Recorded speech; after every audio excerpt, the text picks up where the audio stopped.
Começando pela esquerda, vai para a direita, para voltar para a esquerda e para a direita de novo. O Estadão nos mostra um belo retrato do que é o governo Lula, a ideologia por trás do governo Lula, né? O que a esquerda se tornou no Brasil. O Brasil teve interrupção da democracia por 6 anos, de Janja em evento da ONU. Bom, por essa manchete, parece que tudo tá do mesmo jeito, porque a esquerda grita golpe, né? E continua gritando isso tem muito tempo, inclusive apontando que o Temer é um golpista. A melhor parte fica restrita a esse parágrafo. O Brasil teve uma interrupção na sua democracia, podemos falar assim, por 6 anos. O Brasil teve um retrocesso nas suas políticas públicas, ou seja, os mais necessitados, os mais vulneráveis e as mulheres deixaram de ser prioridades no governo do Brasil, que antecedeu até agora o 3º mandato do presidente Lula. Quem falou isso foi a Janja, a primeira-dama, no painel, o evento, olha o que ela participa. Rumo a economias com igualdade de gênero. Fazer com que as finanças públicas trabalhem para a igualdade de gênero. O mundo, no momento em que vê crises se alastrando em diversos setores, principalmente alimentação e energia, mas o governo brasileiro, representado pela primeira-dama, está preocupado em como você pode utilizar o aparato estatal para fazer promoção ideológica nas relações econômicas. É o Brasil, né? A esquerda woke. Cada vez mais forte, cada vez mais hegemônica, né? É o que se tornou a esquerda do Brasil. Por outro lado, olhando agora para a direita, uma comitiva de deputados tá lá nos Estados Unidos para comentar, né, sobre algumas coisas que estão se passando no Brasil. Eduardo Bolsonaro chegou a falar, né, fez uma fala ontem, ele disponibilizou um vídeo 4 minutos, tá legendado. Não vou dar play porque tá em inglês, né, não tá dublado. E aí, ganhou, né, um certo destaque na imprensa nacional. O Metrópolis até deu destaque aqui às falas do deputado Chris Smith, que foi quem estava lá com os deputados.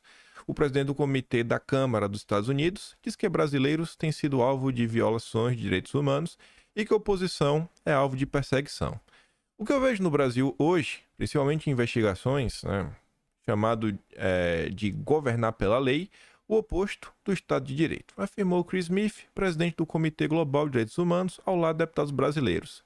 E teve um ponto assim que eu fiquei me questionando o que é que ele pretende com isso daí, sabe? É um nomezinho, por mais que venha em tese de um deputado mais à direita, eu fico olhando, né? O que é que vocês estão querendo já meter o bedelho? Mas, segundo o Metrópolis, o republicano também afirmou que irá propor uma legislação chamada Lei da Democracia, Liberdade e dos Direitos Humanos no Brasil. Mas, enfim, dos americanos, a única coisa que eu esperava deles de coração, Trump ser eleito, tirem qualquer dinheiro da USAID do Brasil. Cortem todas as linhas de financiamento. Não precisa nem muito ajuda quem não atrapalha. Só parem de atrapalhar. Só parem de atrapalhar que já ajuda muito. A gente vai falar até disso.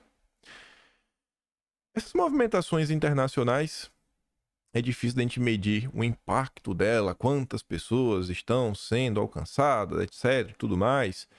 Pô, o Eduardo concedeu entrevista pro Tucker Carlson recentemente, teve uma audiência bacana. Agora você vê que, assim, é difícil falar, cara, até onde isso tá indo? Eu não consigo bater o martelo. Agora, o que dá para bater o martelo é que existem pessoas que vêm tomando conhecimento do que se passa no Brasil, não pela ótica da imprensa mainstream, do consórcio internacional, Bloomberg, CNBC, MSNBC, CNN, etc., mas pela ótica da direita. Você vê aqui, esse perfil é um perfil grande, o End Wokeness. Ele compartilha a história. Aqui está o perfil original, o tweet original em inglês. Ele, inclusive, está recebendo um reply do Elon Musk. Aí eu coloquei a tradução, né, para ficar mais simples, para você ver o que ele está comentando. Ó. O que está acontecendo no Brasil é uma loucura.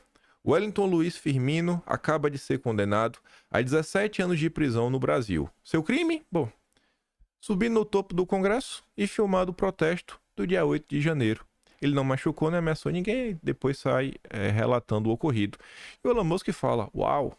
E depois o perfil responde falando: este é apenas um entre muitos casos como este. Eles aprenderam com o Biden, DOGE, né? DOGE é o Departamento de Defesa, né? Desculpa, Departamento de Justiça. E aí estão comentando. Ontem eu ouvi os deputados de direita comentando, eles falam que um dos objetivos dessas viagens, dessas entrevistas, etc., que eles estão fazendo, é tentar ver se pelo menos gera algum tipo de... Não pode falar, né? Sabe? Qual é a palavra para utilizar isso daí? Não é insatisfação. Desconforto. Pronto. Tentar gerar que seja algum tipo de desconforto, contando o que está acontecendo, para pessoas do Brasil que não vêm tomando medidas muito bacanas. Sei lá, elas, talvez não elas, mas, por exemplo, universidades americanas, pensem duas vezes antes de chamar essas pessoas para a palestra. Falar, pô, esse cara aí, né, tá tomando as decisões meio complicadas. Não sei se vou chamar ele para dar uma palestra aqui, acolá, etc. Não vai ter um banimento, a pessoa ficar proibida de entrar nos Estados Unidos, algo assim, mas um dos interesses dos deputados é tentar, né, causar certo desconforto, para ver se começa, né, fechando uma porta ou outra e ver se você consegue, né, de fora para dentro, causar algum tipo de mudança. Nesse momento, ainda mais diante de tudo que está acontecendo no Brasil, acho que é uma alternativa válida observar aí os desdobramentos. Pegando essa situação internacional, principalmente nos Estados Unidos, para trazer para o Brasil e mostrar algumas coisas para vocês bem pertinentes. Esse rapaz aqui, ele não é um influenciador digital, ele não é um jornalista, ele não é um político, talvez seja meio político. É o Alberto Cantalice. Ele é presidente da Fundação Perseu Abramo. É a Fundação dos Intelectuais do PT. Em tese, as pessoas que pensam nas teses, que criam todo esse arcabouço de ideias da esquerda, etc, tudo mais. E aí o Cantalice ontem fez uma postagem bem interessante, né? Que você vê uma postagem dele, tá dando assim um direcionamento do que o PT, enquanto partido, né? Enquanto intelectualidade, acredita, né? Ele fala em nome da fundação, e ele deixa claro o posicionamento da esquerda brasileira, pelo menos a esquerda petista, de que são vassalos do Biden. Biden versus Trump. Se Trump vencer as eleições nos Estados Unidos, será um retrocesso descomunal? Aí fala, nossa, os comunas vão ser derrotados? O que eu não sei, né? Se vai ser bem assim, porque quando você olha o Biden também, né? Falando, ele fala assim, além de ter os comunas como inimigo a ser derrotado, acho que essa situação não muda muito se for o Biden, é um estimulador da extrema-direita. Aí bota lá uns preconceitos mundo afora. Isso, com certeza, é um dos medos da esquerda. É saber que, em tese, quando você tem um presidente mais à direita, ele vai ter a tendência de apoiar internacionalmente outros presidentes de direita. E assim, o Lula vai perder o apoio que tem do imperialismo americano que um dia a esquerda fingiu combater. Biden, por seu turno, aí ele tenta, né, fazer uma meia boca. Não, o Biden é meio ruim. Ele errou aqui, errou acolá, etc. Né? Entretanto, mesmo questionando e criticando, os setores progressistas norte-americanos começam a engrossar sua campanha. Não é escolha difícil. Não é. É Biden na cabeça. Biden na cabeça. Se você é petista, você tem que apoiar o Biden e todas as políticas do Partido Democrata que um dia essa turma fingiu combater. E aí, para vocês entenderem um pouco mais do Alberto Cantalice, e quem sabe, algum dos deputados que estão lá nos Estados Unidos possam ver isso daqui a tempo. Essa matéria aqui a gente comentou em 2022, poucos dias depois que ela foi ao ar. Vocês estão vendo aí, inclusive os deputados que estão nos Estados Unidos estão comentando sobre essas possíveis interferências ou irregularidades, né, que os americanos praticaram ao longo de 2022, fingindo combater a democracia. Isso começa, as primeiras movimentações mais densas começam aqui, 25 de março de 2022. Congressistas dos Estados Unidos são alertados sobre riscos a eleições no Brasil. Tá lá a Comissão Arnes, que estava presente no evento, né? Falando, né? Aqui nos contando. Organizado pelo recém-criado Washington Brasil Office e pelo Washington Office of Latin America, o encontro informou e alertou integrantes do poder legislativo estadunidense sobre as ameaças feitas por Bolsonaro. Participaram 16 assessores atuantes na Comissão de Relações Exteriores da Câmara de Deputados ou pertencentes a gabinete de parlamentares mais ligados a assuntos latino-americanos. Aqui até um ponto, né, para os deputados levarem, tentar descobrir quem eram esses assessores, porque começou aqui e depois a coisa foi crescendo. Além da representante da Comissão Arnes, falaram também Nenise Dora, da Artigo 19, uma ONG que inclusive é patrocinada pela Open Society Foundation, Pedro Kerson, do Pacto pela Democracia, e, olha quem estava nesse evento, o Alberto Cantalice. O Alberto Cantalice, do PT. Aí você entende por que o Alberto Cantalice está te falando que é fácil votar no Biden. Porque ele já foi pedir arrego pro Biden em 2022. Tá aqui, ó. Olha o Alberto Cantalice. Amigo Biden, nos socorra, interfira no Brasil. Interfira no Brasil. Isso daqui cresceu no meio de 2022. O Jamie Raskin comentou muito sobre essas movimentações. Estou na dúvida se o Jamie Raskin chegou a vir ao Brasil. E teve um momento que os deputados brasileiros foram até lá, os deputados de esquerda, para comentar o que estava acontecendo, etc. Acho que dá o caminho das pedras, né, para saber onde entrar em campo para defender a democracia. Então, esse é o Alberto Cantalice. Esse é o Alberto Cantalice. Não tem como você dissociar aquelas revelações do ano passado, daquela matéria da Financial Times que conta como o secretário de Defesa, o chefe da CIA, Laura Richard, então o próprio Biden, a administração dele, né, atuaram em favor da democracia sem entender o papel das ONGs e do petista, presidente da Fundação Perseu Abramo, Alberto Cantalice. Aí, quando eu falo que eu só queria que Trump tirasse a USAID do Brasil, essa ONG chamada Observatório do Clima, que é como se fosse uma união de ONGs, se não me engano são 9 ONGs que se uniram debaixo desse guarda-chuva, pelo menos era assim quando o Observatório do Clima foi criado, se não me engano foi em 2006. O Observatório do Clima foi criado após uma reunião promovida pelo USAID. Então assim, tira do Brasil. E até porque vai ser bom para a direita americana. Olha o que o Observatório do Clima, né, uma ONG descarada, está aqui falando. O retorno de Trump pode resultar em um aumento de até 4 bilhões de toneladas de carbono nas emissões dos americanos até 2030, em comparação com os planos de Biden. Pronto, Trump aí já é o miserável. Aí tem uma ONG que não existiria se não fosse o próprio governo americano, porque a USAID é uma agência do governo americano, é a United States Agency for International Development, né? Agência de Desenvolvimento Internacional do governo americano. Mais ou menos isso. Enfim. Tá aí. Já fazendo campanha contra o Trump no Brasil. Tira o USAID do Brasil, Trump. Pelo amor de Deus. Pelo amor de Deus. O financiamento dessas ONGs vai pro balacobaco. E aí, por outro lado, o que eu venho comentando, inclusive, nos outros dias, e você entende um pouco mais da confusão, por exemplo, do precatório, as confusões no que diz respeito à própria esquerda, está se questionando a questão da regulamentação dos aplicativos, falando, pô, tem um negócio meio estranho acontecendo, as movimentações de Lula junto ao mercado financeiro, do Haddad, você fala, pô, por que a esquerda está batendo cabeça? Porque existem divergências e elas são notórias. Você vê, enquanto o Alberto Cantalice está batendo continência por Biden, o PCO tá falando que o Biden é pior que o Trump. Ele não tá fazendo campanha pro Trump. Ele só tá falando que o Biden é pior, né? Beleza, pessoal, a gente entendeu. Estão em lados opostos. E eu não duvido nada que, inclusive, a postagem do Alberto Cantalice seja em resposta a críticas que o PT vem recebendo da esquerda. Mas tá ali, ó. Quem é melhor? Trump ou Biden? Rui Costa Pimenta respondeu essa questão na análise internacional. O Biden é o presidente do chamado Complexo Militar Industrial Norte-Americano.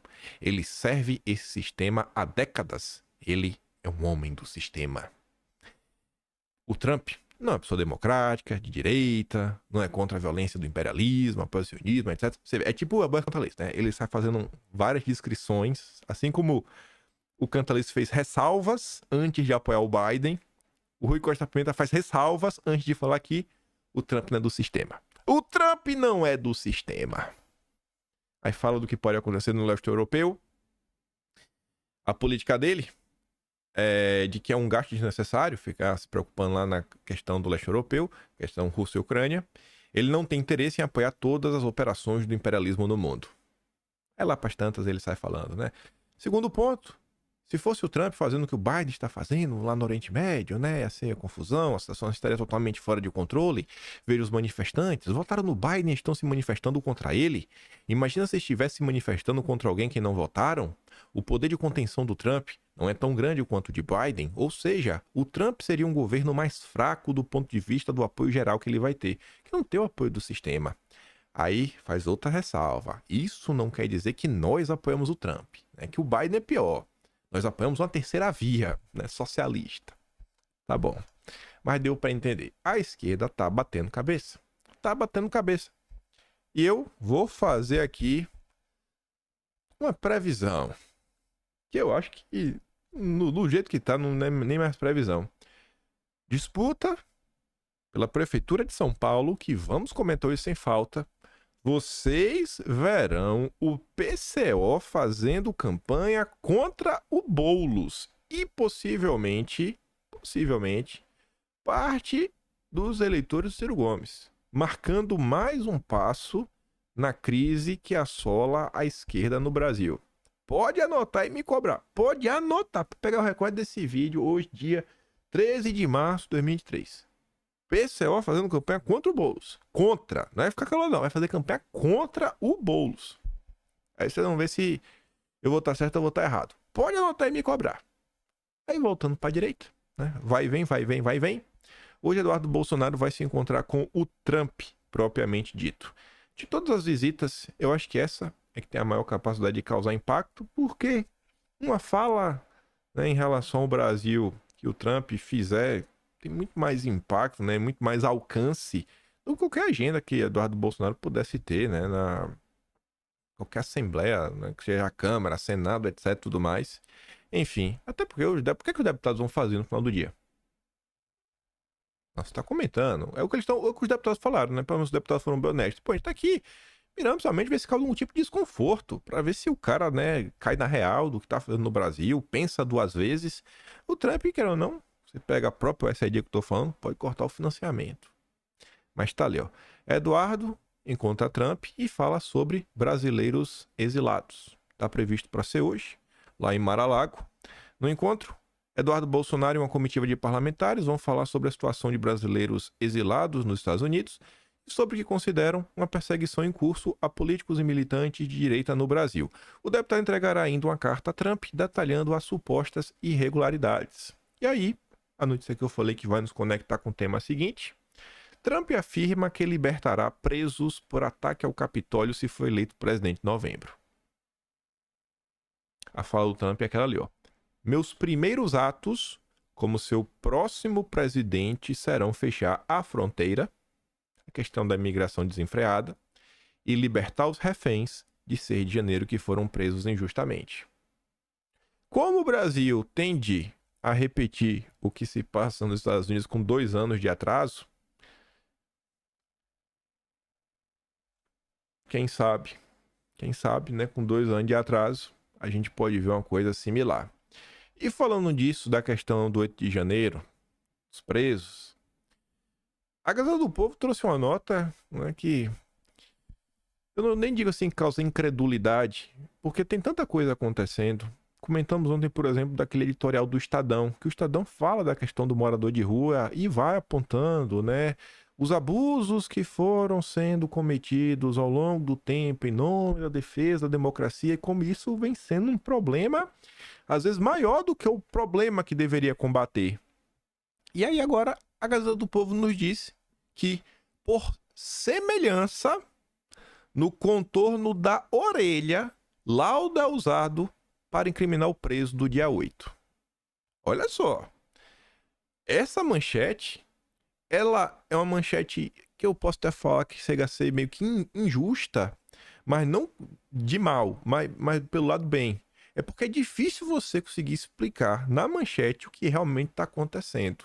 Então, assim, a Raquel que escreveu essa nota, ela não quis fazer nenhum tipo de clickbait nem nada. Você tem que realmente ler para entender que a questão realmente é séria. Assim, é tanta coisa acontecendo no Brasil, né? Falar, é preocupante. Tá, o que não é preocupante? Mas, enfim, ó.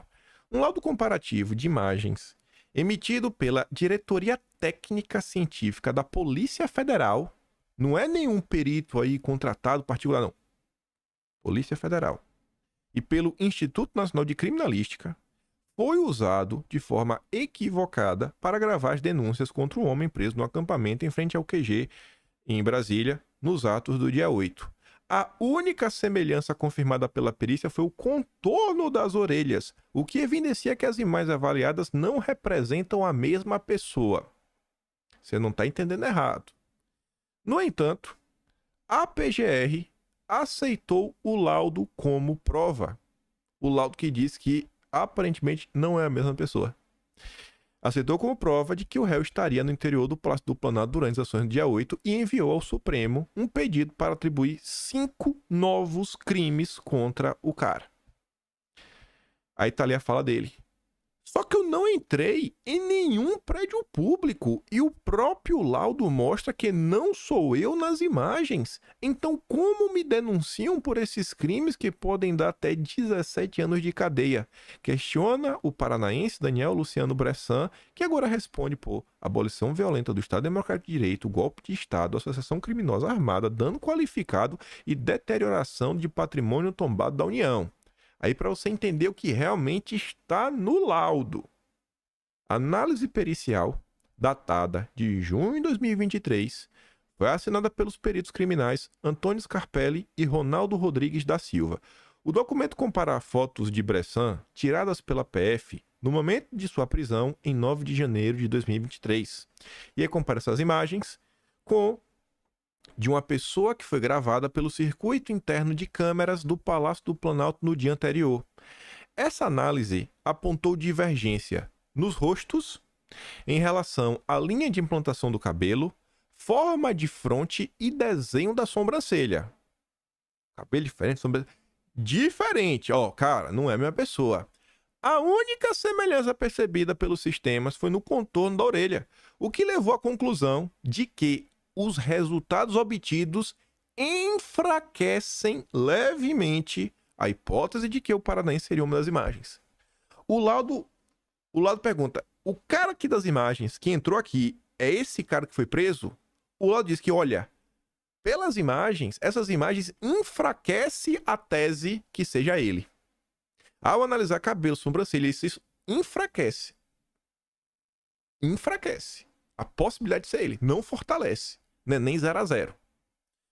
Então, se o laudo está dizendo que há menos chance de ser a pessoa, obviamente isso é insuficiente para uma condenação penal e até para uma medida cautelar em relação à autoria. Aponta Gustavo Bardaró, que é...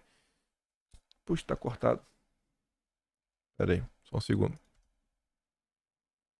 Só um segundo. Para mostrar que esse comentário do Bardaró vem de alguém que minimamente sabe do que tá falando. Cadê? Aqui.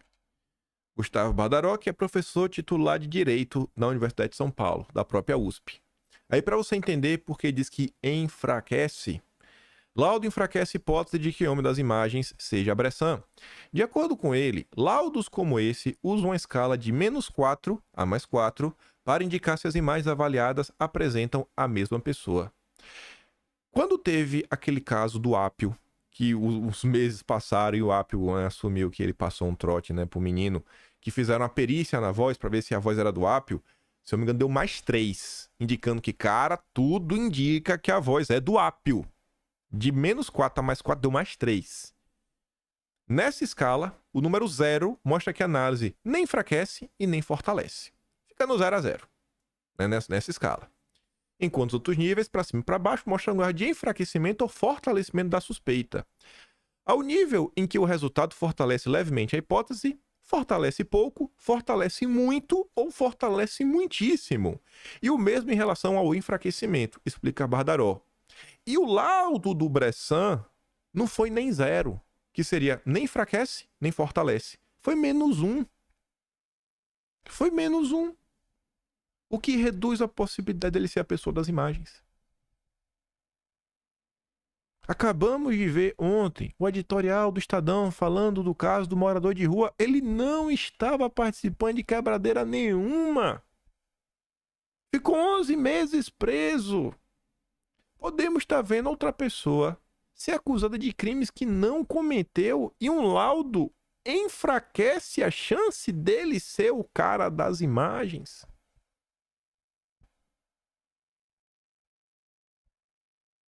É duro, hein? Se fosse, né, eu lá, até entendia, porque eu tenho uma orelhona, né, uma orelha ainda diferente da outra. Aí você fala, não, esse menino aí usa o oreudo ali, ó, e coisa. Pô, bicho. Dureza. Eu não coloquei o restante da nota pra ficar preso ao laudo. Porque o restante da nota aí trazia as informações da defesa, né? Então fica assim, o laudo técnico, porque foi um laudo assinado pela polícia, um técnico da Polícia Federal. Ligado lá, estuda da Polícia Federal. Mas quando você vai ler a nota completa, ainda fala assim, não, poxa, a defesa ainda indica que olha a foto que foi postada no dia 8 dele. Olha a roupa que ele está utilizando. Aí mostra lá, é uma roupa camuflada. Ele tem a foto, postaram ele lá com a foto camuflada. A foto do cara que a orelha é levemente similar, o cara tá com a camisa amarela. Até a camisa diferente. O cara fala, cara, qual a lógica? Ele vai trocar de camisa no meio da confusão? Pelo amor de Deus, gente. Olha o que tá se passando. E aí, a imprensa, mainstream, consórcio é só perseguir, persegue. Os petistas só fazem pedir perseguição e censura. Minha Nossa Senhora. Aí é por isso que quando sai uma nota como essa, eu sempre faço questão de trazer, até porque é o que eu acabo trazendo, né? E o que às vezes nem dá tempo de trazer em vídeo, eu coloco no Atlas pra registrar, porque lá na frente, não lembrar o que aconteceu, não tinha ninguém reclamando? Não tinha. Olha, nesse mês, quem reclamou foi fulano, ciclano, beltano. Se vocês abrirem um Atlas, desde janeiro, depois de amanhã, né, vai show de janeiro de 2024, mas se vocês pegarem janeiro a dezembro de 2023, que já tá disponível, se vocês pegarem, vocês olharem, vocês verão que quase todos os meses, porque no início do ano ninguém tava falando nada, mas quase todos os meses tiveram algumas notas críticas apontando, cara, ó, pô, tá passando do ponto aqui, tá passando do ponto a colar, pelo amor de Deus, velho. Pelo amor de Deus, olha o que vocês estão fazendo. Mas pouco importa pra turma da esquerda, principalmente pra Rede Globo. O André Marsico escreveu um texto muito interessante, porque ele não personaliza ninguém. Ele comenta de forma bem objetiva, mas sem personalizar. Achei bem interessante, né? E a capacidade que esse cara tem de sintetizar o raciocínio dele é bem interessante. Ele até concedeu entrevista para a Revista Oeste. Eu não sei se saiu em vídeo, mas saiu de forma escrita. E ele comenta sobre o inquérito das fake news. Esse cara precisa acabar. Precisa acabar. Muita gente que fala que tem que acabar. Aí o pessoal aponta, não, mas isso aqui, 5 anos, etc. E aí, do mesmo jeito que eu falei pra vocês ontem, é importante ter pautas mais concretas pra na hora de você argumentar, você ter uma base melhor. Esse texto aqui ele é bem bacana. Recomendo até pra vocês que, não sei, uma vez ou outra aí já passaram por isso de ter algum momento que vocês quiseram comentar sobre o assunto e às vezes faltou algum tipo de explicação, às vezes a pessoa te perguntou uma coisa, você não tinha um contra-argumento pra dar em relação, pra tentar entender esses inquéritos que acontecem há tantos anos. Essa matéria é bem bacana. Posso até ficar meio de lado aqui, ó. Se você quiser bater um print, você me recorta, você fica só com a notícia e fala assim, ó.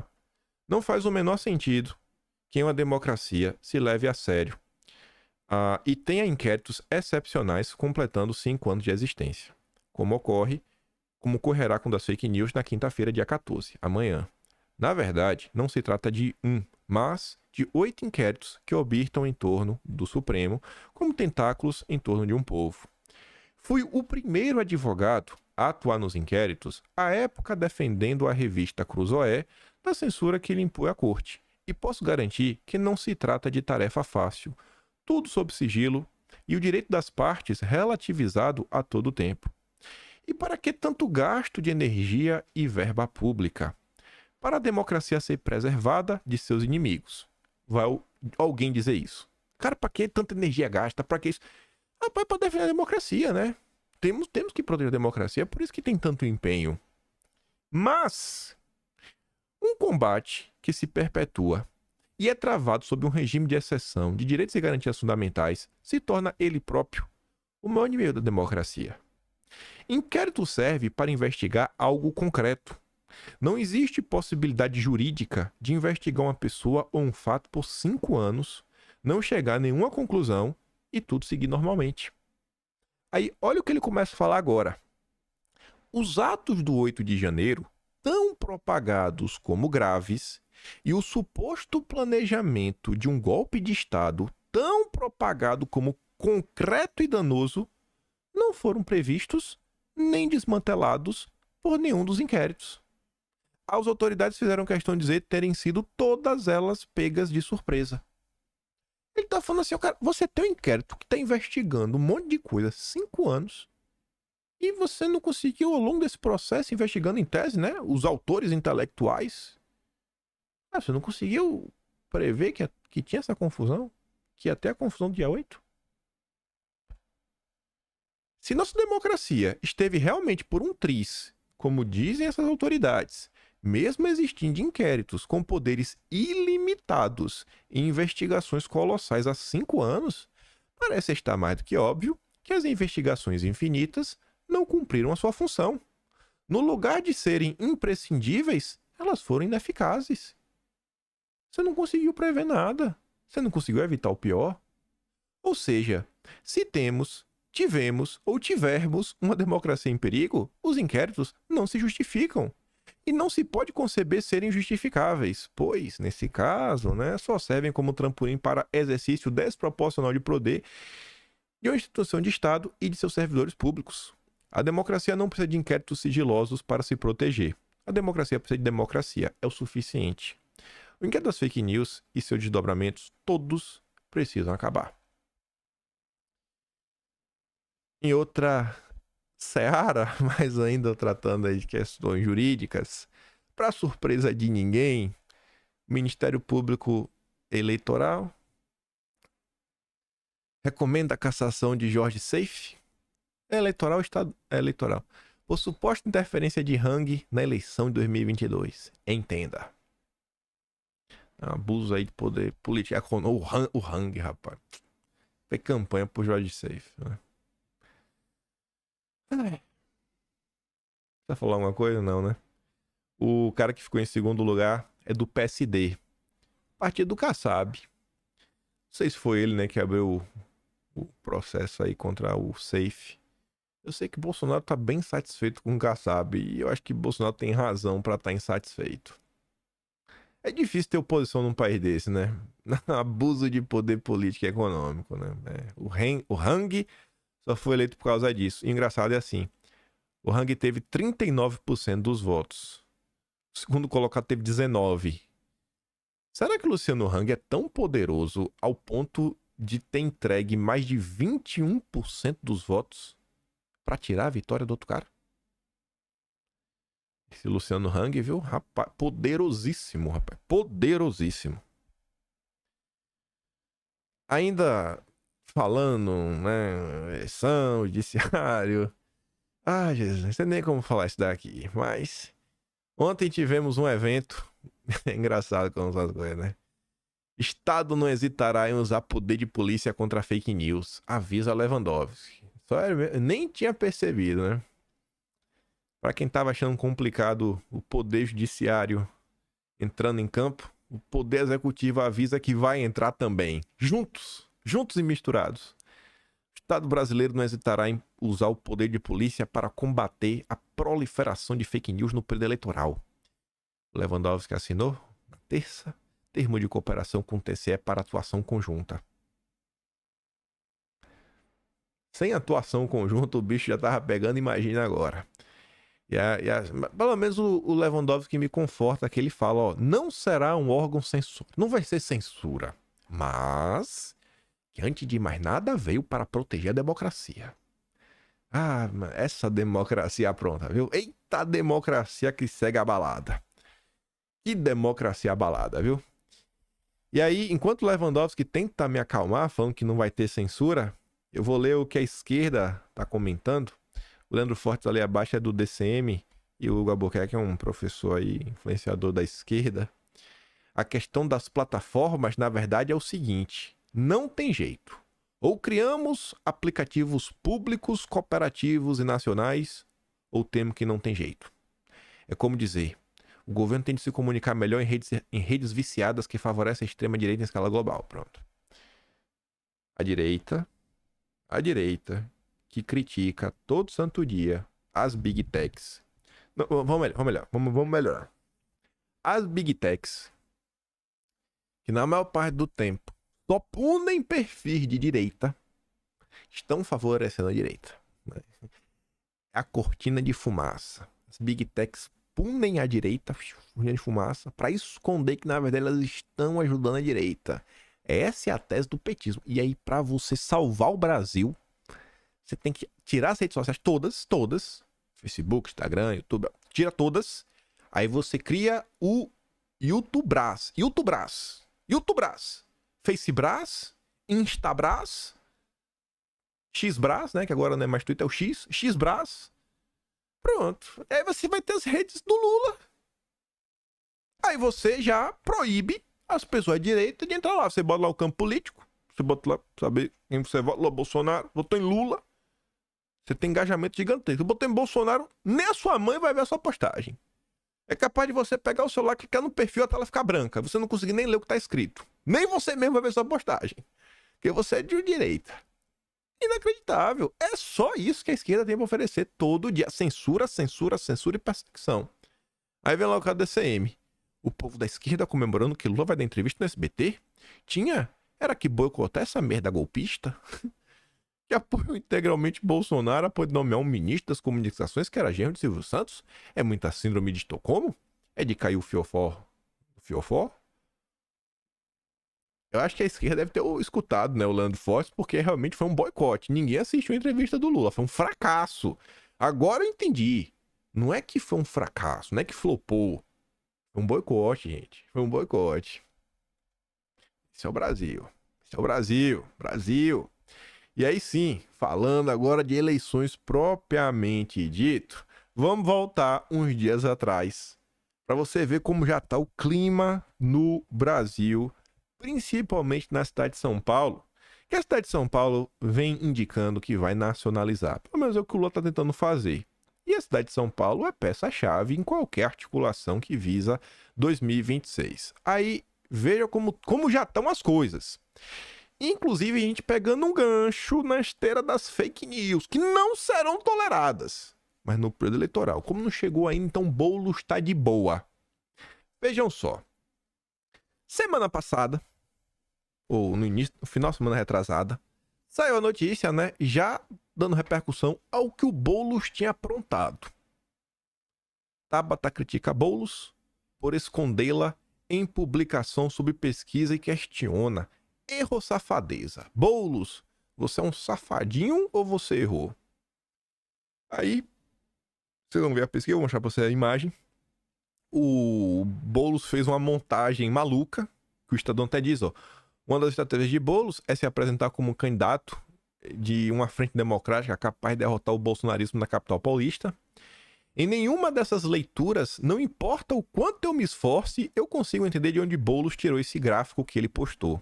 Esse cenário não existe. Ele simplesmente retirou meu nome e colocou uma realidade que sequer faz sentido. Agora eu pergunto para vocês, o que é isso? É estatística criativa? É erro? Alguém que não tinha noção do que estava fazendo ou é safadeza mesmo? Questionou a Tabata. Já vou entender essa pesquisa. Aí, no dia seguinte, Tabata e o Ricardo Nunes acionaram a justiça contra Boulos, pedindo a retirada da publicação. Lembrando que no eleitoral, né, as plataformas vão ter que retirar o conteúdo sem ordem judicial. Conteúdo sabidamente inverídico e democrático, como foi o do Boulos. Na publicação, o deputado do PSOL coloca em um mesmo gráfico nomes que aparecem em cenários diferentes do levantamento, como do Salles e Marcos Pontes. Ao mesmo tempo, o gráfico não mostra a intenção de votos da Tabata. Justiça manda pagar post de Boulos que divulga pesquisa de intenção de votos sem citar o nome de Tabata. Ou seja, o Boulos realmente estava errado. E aí? Será que se fosse no período eleitoral as redes sociais do Boulos iriam sair do ar? Ele ia ser banido, ia pagar uma multa, ia ser preso, caçado? E aí? Porque estão falando que vai ser mais ou menos assim, né? Não pode usar fake news, Boulos. Não pode. Mas não tá no período eleitoral ainda, né? Não pode. Aí, para comentar sobre isso, trazer as imagens, surgiu na época uma thread no Twitter de um perfil que não é bolsonarista de jeito nenhum, apoio da terceira via, que é o Franquito Curioso. E aí ele coloca ali já as imagens, como vocês podem ver, né? O Boulos, que só tá 5% à frente do Ricardo Nunes, tá lá em cima, o Ricardo Nunes lá embaixo. O Ricardo Nunes, que tá, segundo a pesquisa, 17 pontos na frente do Salles, tá empatado. Se você olhar o tamanho do gráfico, né? E o Salles, que tá 1% só na frente do Marcos Pontes, já também, né? Tá bem à frente. E do Pontes pro Kelmo, que só tem 1%, a distância é a mesma do Pontes pro Salles. Então, assim, é uma maluquice. Só que por que eu quis trazer essa thread? Ele já explica ali no primeiro tweet, ó. Ontem, o Boulos postou estes dois gráficos. Inicialmente, achei apenas ser o clássico caso do eixo X truncado, mas é muito mais grave. Muito mais grave.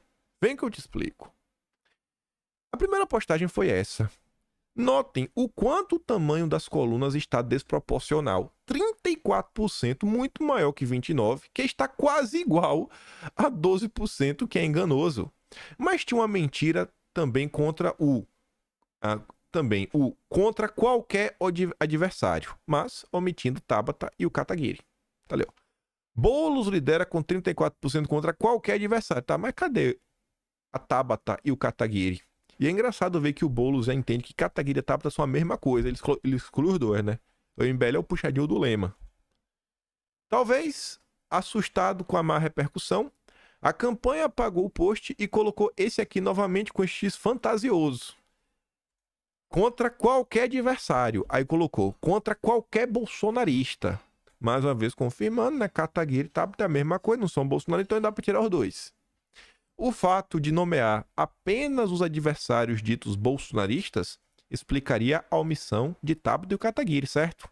Mas preparem-se, porque fica pior. Fica pior. Os infógrafos foram baseados numa pesquisa realizada pelo Realtime Big Data, mas com um detalhe. Os infógrafos não batem com nenhum dos 3 cenários pesquisados, que é o que está lá na nota, e por isso que pediram para o Boulos apagar sua postagem. Aqui está o primeiro cenário. Boulos com 34, Ricardo Nunes com 29, Tabata com 10, Kataguiri com 6, Marina Helena com 1%, Padre Calma com 1%. Aí eu te pergunto, cadê o Salles? Cadê o Marcos Pontes? Porque na imagem do Boulos está os 3, né? Aí você vê nessa. Essa daqui tem o Salles em segundo lugar, com 12. E aqui o Ricardo Nunes tem 20, não tem 29. E cadê o Marcos Pontes? O Kelmon tem 0. A Marina Helena do Novo também não aparece nenhum dos gráficos. Quando você vai nesse outro, tá o Ricardo Nunes, tá o Marcos Pontes, mas não tá o Salles. Mas e aí? No primeiro infógrafo foi considerado Boulos, Nunes e Kelmo do cenário 1, mais Salles do segundo cenário, mais o Pontes do terceiro cenário. Em outras palavras, o que o Boulos fez foi uma invenção maluca. Assim, o que parecia apenas ser um infógrafo, apenas enganoso devido à escala irreal, na verdade é uma mentira. E vale lembrar que estou analisando a comunicação sem entrar no mérito político. E quem quiser usar isso aqui para baixaria é bloque. Aí, o Boulos veio, naquele mesmo dia depois dessa fake news que ele postou, postar o seguinte, ó. Infelizmente, quem aderiu ao bolsonarismo aderiu para valer. Estamos a 7 meses da eleição e as fake news já estão nesse nível de baixeza. Aí o Franquito fala, né? Ironicamente, vejam o que o candidato postou hoje sobre fake news. Notem que ele traz para si o monopólio da virtude. O mentiroso traz para si o monopólio da virtude. Boulos é Lula. Mas Lula é, assim, é a cópia. É a cópia. A mentira encarnada. Lula e Boulos é pai e filho. Aí saiu a nota. Saiu outra pesquisa do Datafolha. Boulos ignora empate com Nunes e distorce pesquisa da Datafolha em rede social. Foi outra, gente. De novo. O Boulos distorceu a segunda pesquisa seguida. Aí eu te pergunto... Não te pergunto, é porque já tem a resposta, né? O combate às fake news é só no período eleitoral. Tá valendo. Ainda pode mentir. O Boulos está aproveitando, né, a janela para mentir direito. Mentir com força. O Boulos distorceu em suas redes sociais o resultado da primeira pesquisa da Datafolha 2024 para a Prefeitura de São Paulo, ao ignorar o empate técnico na liderança com o atual prefeito Ricardo Nunes. Em seu Instagram, Boulos ignorou o empate e divulgou que, segundo o Datafolha, é o primeiro em intenção de votos, o que não condiz com os dados do levantamento. Ele foi imediatamente criticado por aliados de Nunes e por bolsonaristas. E aí, para você ver como as coisas já estão caminhando diante das últimas falas do Lula que o PT vem aprontando, índice de rejeição do Datafolha, 34% jamais votariam em Boulos e 26% em Nunes. E o que é que essa notícia traz de interessante? O Boulos, segundo, né, a Datafolha, tem 34% de rejeição.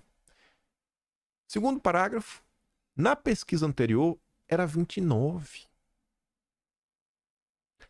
Dentro de duas pesquisas do mesmo instituto, você não está comparando Datafolha com o IPEC. Você está comparando Datafolha com Atlas, Intel, Quest. Não. Datafolha é Datafolha. Analisando com a mesma metodologia, o mesmo instituto, você vê que a rejeição ao Boulos aumentou acima da margem de erro.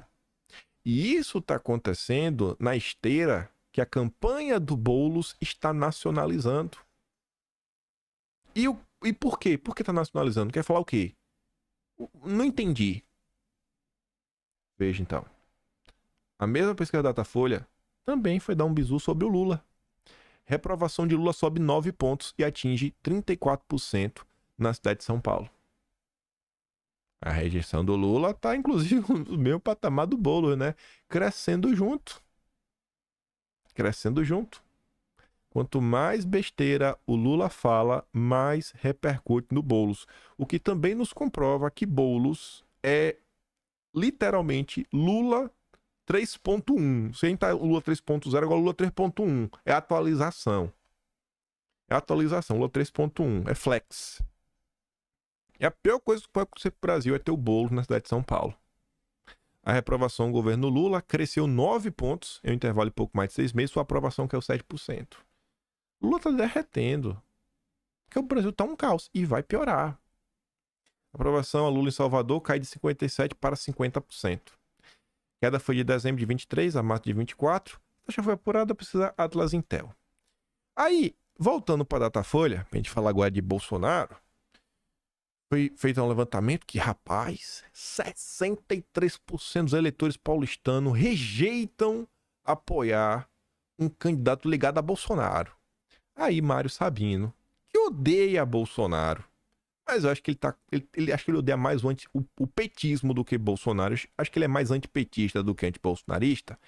Ele também está bem incomodado com a imprensa recentemente. Ele resolveu se debruçar sobre esse caso e utilizar da lógica para mostrar, né, como andam as pesquisas favoráveis ao Lula. Será que Bolsonaro afasta 63% dos eleitores paulistanos? Será mesmo? Será? As pesquisas eleitorais já mentiram mais. Mas elas ainda podem errar, apesar da margem ser pequena. Erram porque o eleitor tem o direito de mentir para o pesquisador. Veja-se o caso dessa pesquisa de hoje do Datafolha, segundo a qual 63% dos eleitores paulistanos não votariam de jeito nenhum candidato apoiado por Bolsonaro. Acho o número inflado. Ou Ricardo Nunes, que é atual prefeito, não ia estar correndo atrás do apoio de Bolsonaro. Se Bolsonaro é tão rejeitado, Ricardo Nunes não queria o apoio dele. Se não, vejamos. Na última eleição presidencial, Bolsonaro perdeu na capital por 46 a 54, tendo a crer que esses 54% expressam hoje a rejeição máxima a um candidato apoiado por Bolsonaro. 54, no máximo, já não é o 63. O número de Lula na Datafolha parece mais crível. 42% não votariam de jeito nenhum em um candidato apoiado pelo petista. Alguém poderia dizer De lá para cá, a imagem de Bolsonaro erodiu-se e mais gente sente aversão a ele. Se esse for o caso, a aversão parece estar diminuindo, porque na mesma pesquisa feita pelo Datafolha em agosto passado, 68% dos paulistanos disseram que disseram que passariam longe de um candidato a Pedro Bolsonaro, e agora 64%, ou seja, está caindo. Por outro lado, a rejeição a um candidato do lulismo aumentou de 37% para 42%, os mesmos 5% da rejeição do Boulos. Não é improvável que até outubro o movimento se mantenha e a ojeriza a Bolsonaro encolha. A tendência é que a rejeição ao bolsonarismo siga caindo, porque a população está vendo o que a esquerda está fazendo. Bolsonaro não está mais no poder, o brasileiro tem memória fraca, a Globo não está conseguindo emplacar nenhum tipo de narrativa a mais. O povo não vai nem mais lembrar porque a gente não gostava de Bolsonaro, né? Mas a Globo falou uma coisa que eu não gosto, nem lembrar mais. Porque, repito, o eleitor tem de mentir para o pesquisador. Muita gente talvez ache que expressar simpatia pelo ex-presidente significa compactuar com o crime, dada a permanente demonização dele. Na cabine de votação, contudo, quem sabe esse mesmo pessoal se sinta seguro para votar em um candidato chancelado por Bolsonaro, ou seja, a rejeição ao ex-presidente seria ainda mais baixa do que indicam as pesquisas. Há outro ponto. A estratégia de Lula é nacionalizar ou ideologizar a máximo a eleição em São Paulo, com Boulos concorrendo contra o nome de Bolsonaro. A de Ricardo Nunes, para se reeleger, é fazer com que a eleição municipal continue a girar em torno do cardápio de sempre. Saúde, educação, trânsito, buraco na rua. Tudo isso com uma pitada de direita contra a esquerda para enfatizar o radicalismo do Boulos. Neste momento, ambos estão empatados tecnicamente. A estratégia de Lula é arriscada, não só porque a rejeição a ele aumentou e a de Bolsonaro diminuiu, mas porque Boulos, com fama de radical, tem 34% de rejeição total contra 26% de Ricardo Nunes, que tem fama de moderado. Se esses números forem reais, a nacionalização tenderia a reforçar os poréns ideológicos do eleitorado ao candidato do petismo. Um antibolsonarista e também antipetista, né? É o Neném, o isentão, tá pontuando que, cara, a principal cidade do país, tudo indica que vai acarretar numa derrota do Lula. Numa derrota do Lula. O Ricardo Nunes passa longe de ser um bolsonarista, né? De direita, etc, tudo mais. Mas o importante é a derrota do Lula. É a derrota do Lula. No Brasil, não vai ter nenhuma cidade que vai impactar tanto a eleição de 2026 quanto a cidade de São Paulo. Cair nas mãos do PT, do Boulos, minha Nossa Senhora, não dá de jeito nenhum. Mas de jeito nenhum. E se em São Paulo,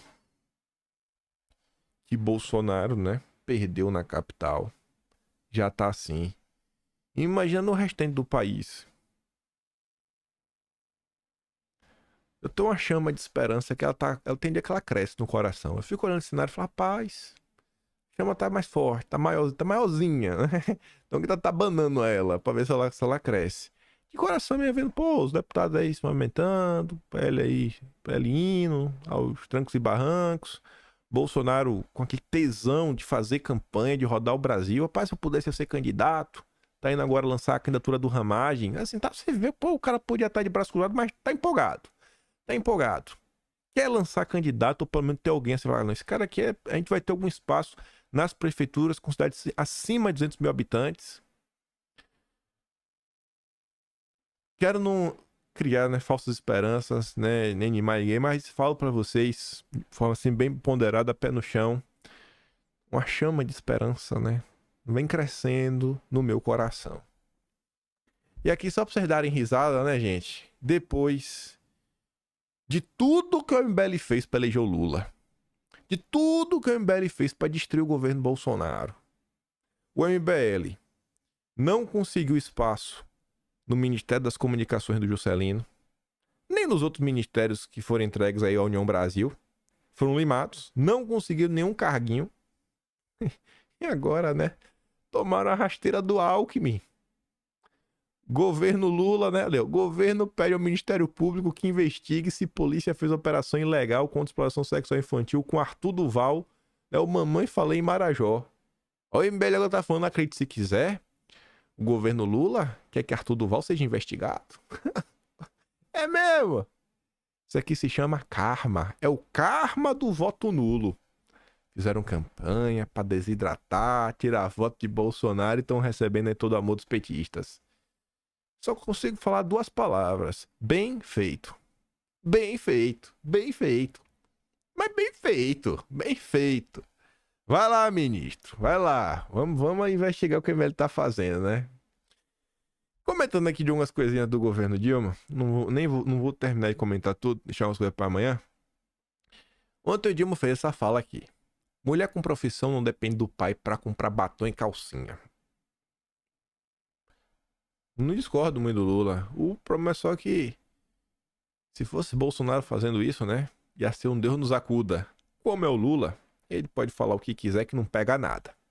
Aí, com essa imprensa passapanista, em nenhum momento a nota da Folha de São Paulo tá criticando o Lula. Pelo contrário, faz questão de trazer o contexto para mostrar que o Lula, na verdade, está lutando pela liberdade das mulheres. A imprensa mais passapanista desse Brasil, que é o consórcio, todo dia passa pano. E eu tenho que ler coisas como esta. Lula apanha todo dia 14 meses. Todo dia. Lula apanha todo dia. Todo dia. Espia só. Sai uma notícia. Duas notícias. Sobre comida. É a minha eleição também. Cebola, batata e arroz. Veja os preços que explodiram em fevereiro. Essa notícia sobre o Lula, não. Só tá relatando um fato. Mas o Reinaldo Azevedo deve considerar que isso daqui é um ataque ao Lula. Todo dia ele é atacado. Aí a turma da Miriam Leitão diz: Páscoa.